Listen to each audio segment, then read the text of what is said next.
소나기, 황순원.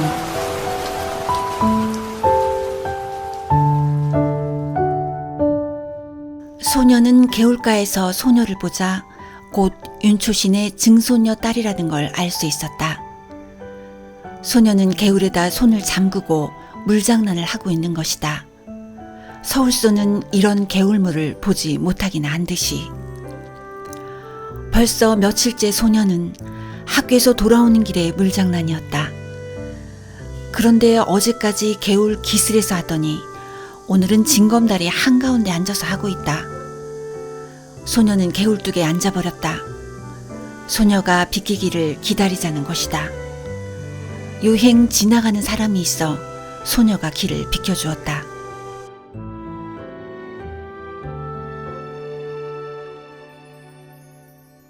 다음 날은 좀 늦게 개울가로 나왔다. 이날은 소녀가 징검다리 한가운데 앉아 세수를 하고 있었다. 분홍 스웨타 소매를 걷어올린 팔과 목덜미가 마냥 휘었다. 한참 세수를 하고 나더니 이번에는 물속을 빤히 들여다본다. 얼굴이라도 비추어 보는 것이리라. 갑자기 물을 움켜낸다. 고기 새끼라도 지나가는 듯. 소녀는 소년이 개울뚝에 앉아있는 걸 아는지 모르는지 그냥 날쌔게 물만 움켜낸다. 그러나 번번이 허탕이다. 그대로 재미있는 양 자꾸 물만 움킨다. 어제처럼 개울을 건너는 사람이 있어야 길을 비킬 모양이다. 그러다가 소녀가 물속에서 무엇을 하나 집어낸다. 하얀 조약돌이었다. 그러고는 벌떡 일어나 팔짝팔짝 징검다리를 뛰어 건너간다. 다 건너가더니만 획 이리로 돌아서며 이 바보! 조약돌이 날아왔다. 소녀는 저도 모르게 벌떡 일어섰다. 단발머리를 나풀거리며 소녀가 막 달린다. 갈밭 사이길로 들어섰다. 뒤에는 청량한 가을 햇살 아래 빛나는 갈꽃분. 이제 저쯤 갈밭머리로 소녀가 나타나리라. 꽤 오랜 시간이 지났다고 생각했다. 그런데도 소녀는 나타나지 않는다. 발돋움을 했다. 그러고도 상당한 시간이 지났다고 생각됐다. 저쪽 갈밭머리에 갈꽃이 한 움큼 움직였다. 소녀가 갈꽃을 안고 있었다. 그리고 이제는 천천한 걸음이었다. 유난히 맑은 가을 햇살이 소녀의 갈꽃머리에서 반짝거렸다. 소녀, 아니 갈꽃이 들길을 걸어가는 것만 같았다. 소녀는 이 갈꽃이 아주 배지 않게 되기까지 그대로 서 있었다. 문득 소녀가 던진 조약돌을 내려다보았다. 물기가 거쳐 있었다. 소녀는 조약돌을 집어 주머니에 넣었다.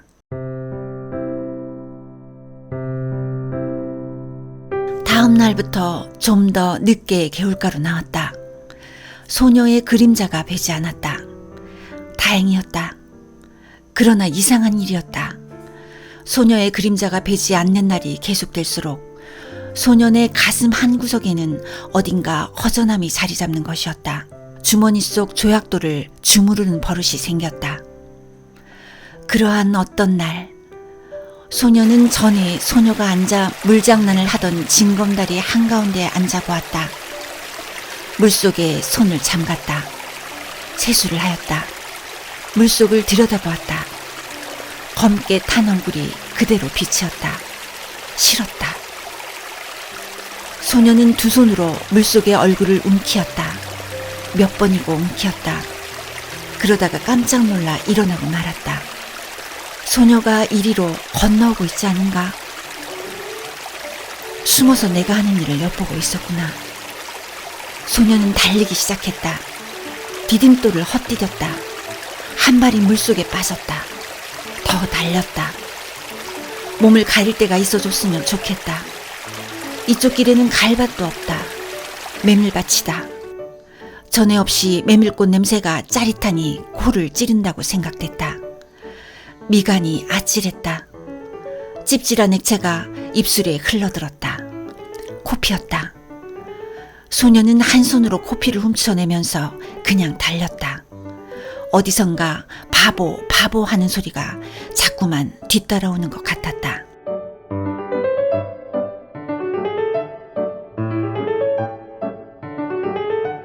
토요일이었다. 개울가에 이르니 며칠째 보이지 않던 소녀가 건너편가에 앉아 물장난을 하고 있었다. 모르는 채 징검다리를 건너기 시작했다. 얼마 전에 소녀 앞에서 한 번 실수를 했을 뿐 여태 큰 길 가듯이 건너던 징검다리를 오늘은 조심스럽게 건넌다. 예. 못 들은 채 했다. 둑 위로 올라섰다. 예, 이게 무슨 조개지? 자기도 모르게 돌아섰다. 소녀의 맑고 검은 눈과 마주쳤다. 얼른 소녀의 손바닥으로 눈을 떨구었다. 비단조개. 이름도 참 곱다. 갈림길에 왔다.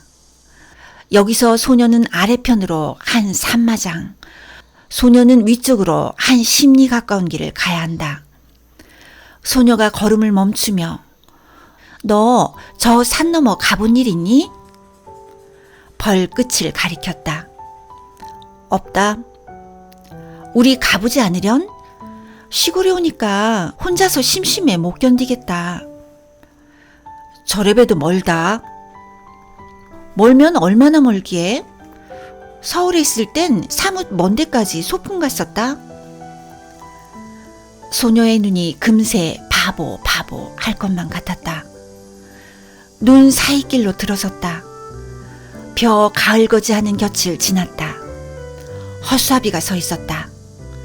소년이 새끼줄을 흔들었다. 참새가 몇 마리 날아간다.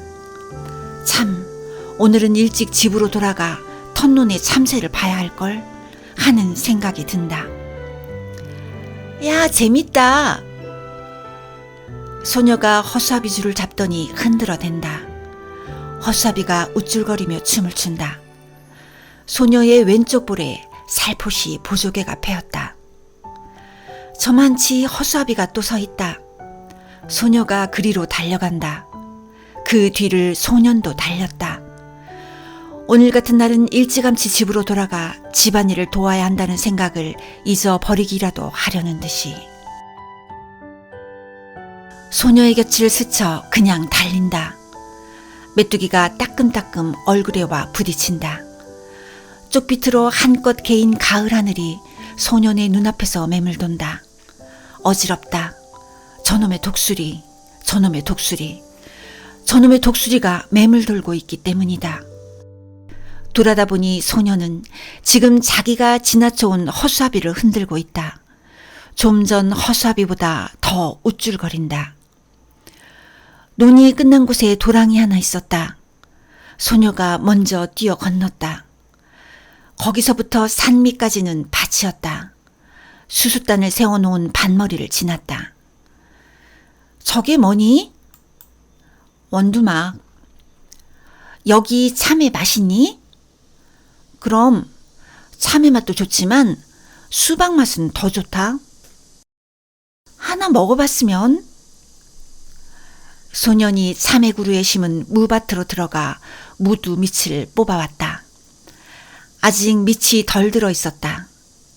잎을 비틀어 팽개친 후 소녀에게 한 개 건넨다. 그러고는 이렇게 먹어야 한다는 듯이 먼저 대강이를 한 입 배에 물어낸 다음 손톱으로 한 도리 껍질을 벗겨 우쩍 깨문다. 소녀도 따라했다. 그러나 새 입도 못 먹고 아 맵고 지려 하며 집어 던지고 만다.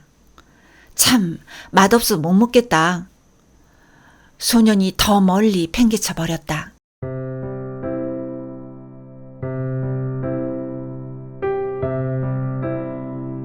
산이 가까워졌다. 단풍이 눈에 따가웠다. 야! 소녀가 산을 향해 달려갔다.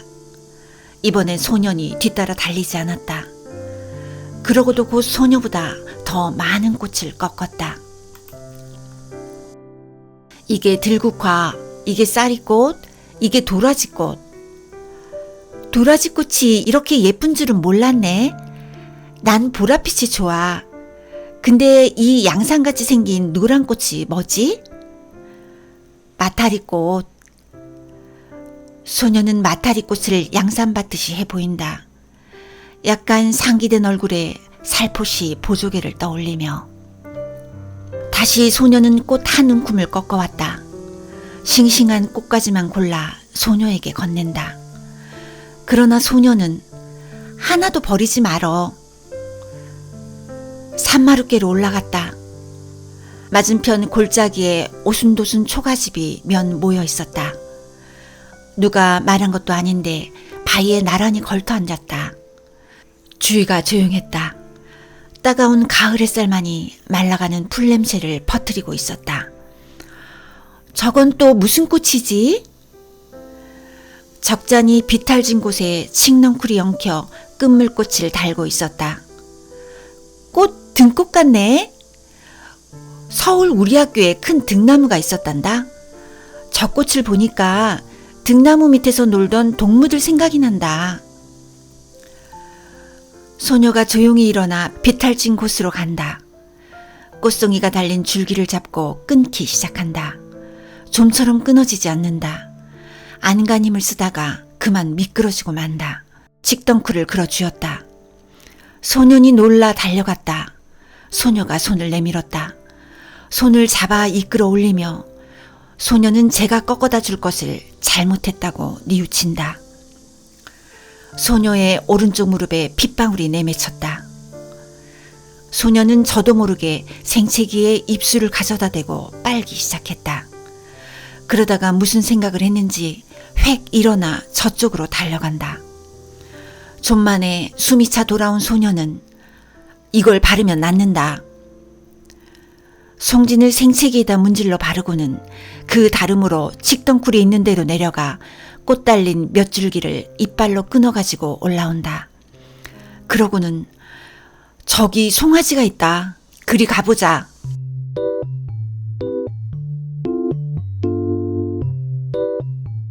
누런 송아지였다. 아직 콧뚜레도 꿰지 않았다. 소년이 고삐를 바투잡아지고 등을 긁어주는 척 훌쩍 올라탔다. 송아지가 껑충거리며 돌아간다. 소녀의 흰 얼굴이 분홍 스웨터가 남색 스커트가 안고 있는 꽃과 함께 범벅이 된다. 모두가 하나의 큰 꽃묶음 같다. 어지럽다. 그러나 내리지 않으리라. 자랑스러웠다. 이것만이 소녀가 흉내내지 못할 자기 혼자만이 할 수 있는 일인 것이다. 너희 예서 뭐 하느냐? 농부 하나가 억새풀 사이로 올라왔다. 송아지 등에서 뛰어내렸다. 어린 송아지를 타서 허리가 상하면 어쩌느냐고 꾸지람을 들을 것만 같다. 그런데 수염이 긴 농부는 소녀 편을 한번 훑어보고는 그저 송아지 고삐를 풀어내면서 어서들 집으로 가거라. 소나기가 올라.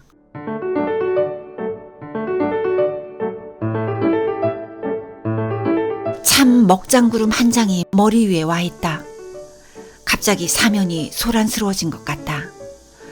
바람이 우수수 소리를 내며 지나간다. 삽시간에 주위가 보랏빛으로 변했다.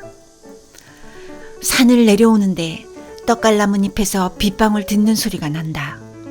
굵은 빗방울이었다. 목덜미가 선뜻선뜻했다. 그러자 대번에 눈앞을 가로막는 빗줄기. 비안개 속에 원두막이 보였다. 그리로 가 비를 그을 수밖에. 그러나 원두막은 기둥이 기울고 지붕도 갈래갈래 찢어져 있었다. 그런대로 비가 덜 새는 곳을 가려 소녀를 들어서게 했다. 소녀의 입술이 파랗게 질려 있었다. 어깨를 자꾸 떨었다. 무명 겹저고리를 벗어 소녀의 어깨를 싸주었다. 소녀는 비에 젖은 눈을 들어 한 번 쳐다보았을 뿐 소년이 하는 대로 잠자코 있었다.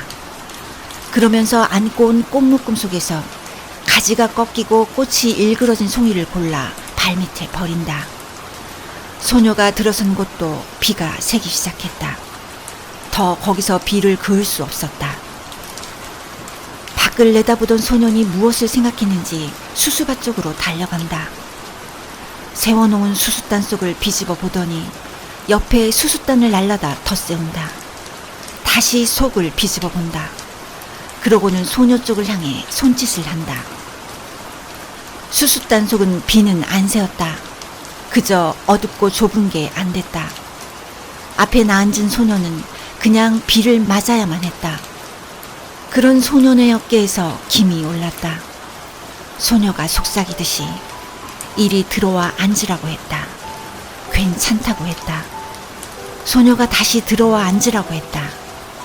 할 수 없이 뒷걸음질을 쳤다. 그 바람에 소녀가 안고 있는 꽃 묶음이 우그러들었다. 그러나 소녀는 상관없다고 생각했다. 비에 젖은 소년의 몸내음새가 확 코에 끼얹혀졌다. 그러나 고개를 돌리지 않았다. 도리어 소년의 몸 기운으로 해서 떨리던 몸이 저기 누그러지는 느낌이었다.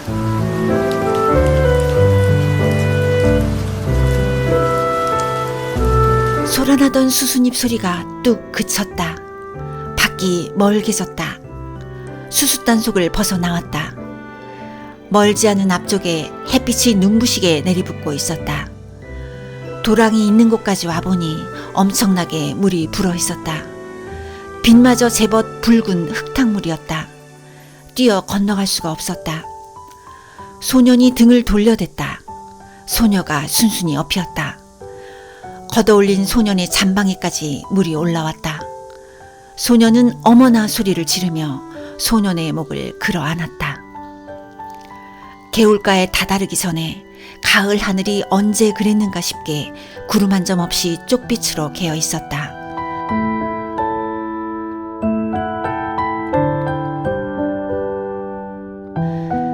그 뒤로 소녀의 모습이 보이지 않았다.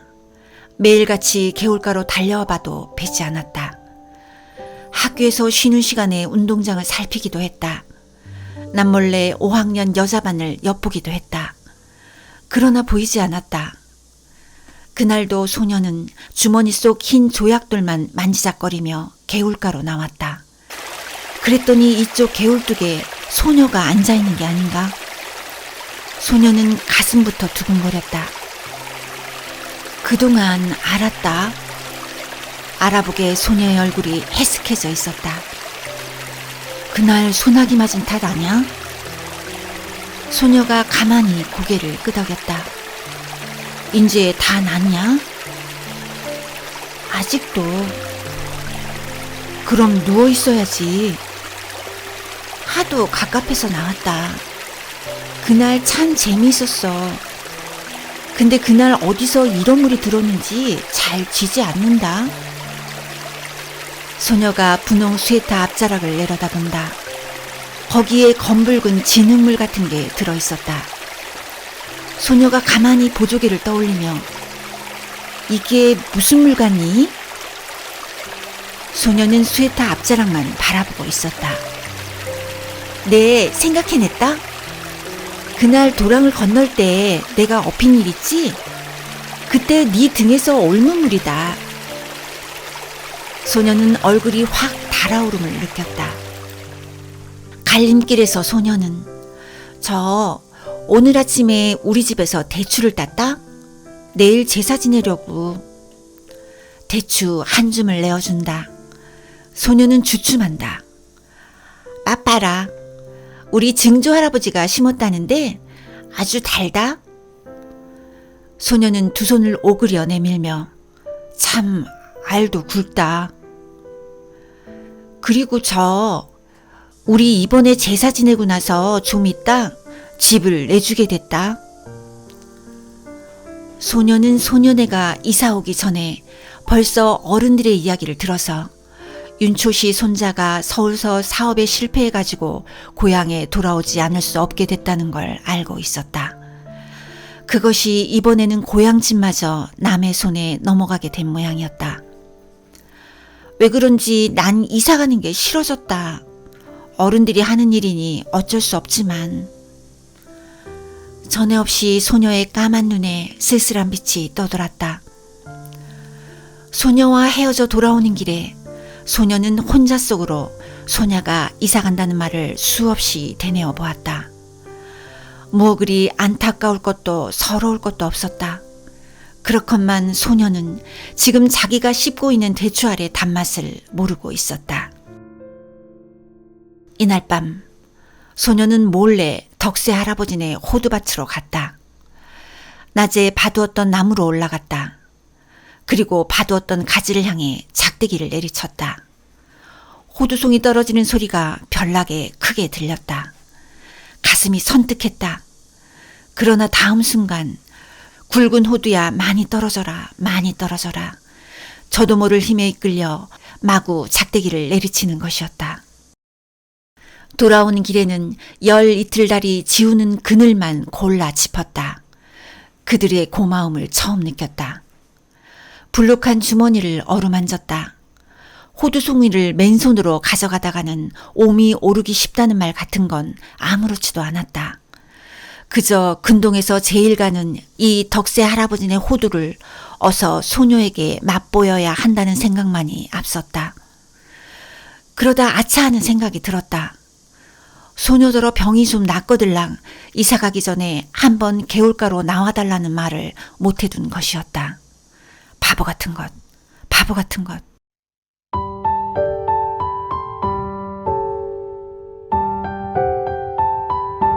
이튿날 소년이 학교에서 돌아오니 아버지가 나들이 옷으로 갈아입고 닭 한 마리를 안고 있었다. 어디 가시느냐고 물었다. 그 말에 대꾸도 없이 아버지는 안고 있는 닭의 무게를 겨냥해 보면서 이만하면 될까? 어머니가 망태기를 내주며 벌써 며칠째 갸알갸알하고 알 낳을 자리만 보던데요. 크지는 않아도 살은 쪘을 거예요. 소년이 이번에는 어머니한테 어디 가시느냐고 물어보았다. 저 서당골 윤초씨 댁에 가신다.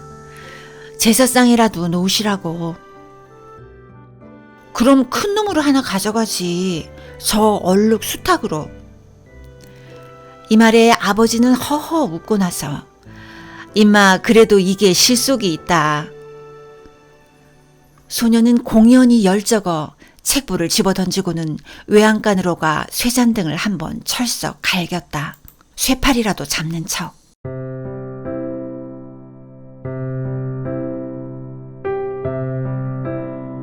개울물은 날로 여물어 갔다. 소녀는 갈림길에서 아래쪽으로 가보았다. 갈반머리에서 바라보는 서당골 마을은 쪽빛 하늘 아래 한결 가까워 보였다. 어른들의 말이 내일 소녀네가 양평읍으로 이사 간다는 것이었다. 거기 가서는 조그만 가게방을 보게 되리라는 것이었다. 소녀는 저도 모르게 주머니 속 호두알을 만지작거리며 한 손으로는 수없이 갈꽃을 휘어 꺾고 있었다. 그날 밤 소녀는 자리에 누워서도 같은 생각뿐이었다. 내일 소녀네가 이사하는 걸 보나 어쩌나, 가면 소녀를 보게 될까 어떨까. 그러다가 까무룩 잠이 들었는가 하는데 허참 세상 일도. 마을 갔던 아버지가 언제 돌아왔는지. 윤초씨 댁도 말이 아니야. 그 많던 전답을 다 팔아버리고 대대로 살아오던 집마저 남의 손에 넘어가더니 또 악상까지 당하는 걸 보면 남퍼풀 밑에서 바느질감을 안고 있던 어머니가 증손이라곤 계집애 그 애 하나뿐이었죠. 그렇지. 사내에 둘 있던 건 어려서 잃고. 어쩌면 그렇게 자식복이 없을까? 글쎄 말이지. 이번엔 꽤 여러 날을 앓는 걸 약도 변변히 못 써봤다더군. 지금 같아서는 윤초신에도 대가 끊긴 셈이지. 그런데 참 이번 계집애는 어린 것이 여간 잔망스럽고 맹랑한 데가 있지 않어? 글쎄 죽기 전에 이런 말을 했다지 않어? 자기가 죽거든 자기가 입고 있던 옷을 꼭 그대로 입혀서 묻어달라고.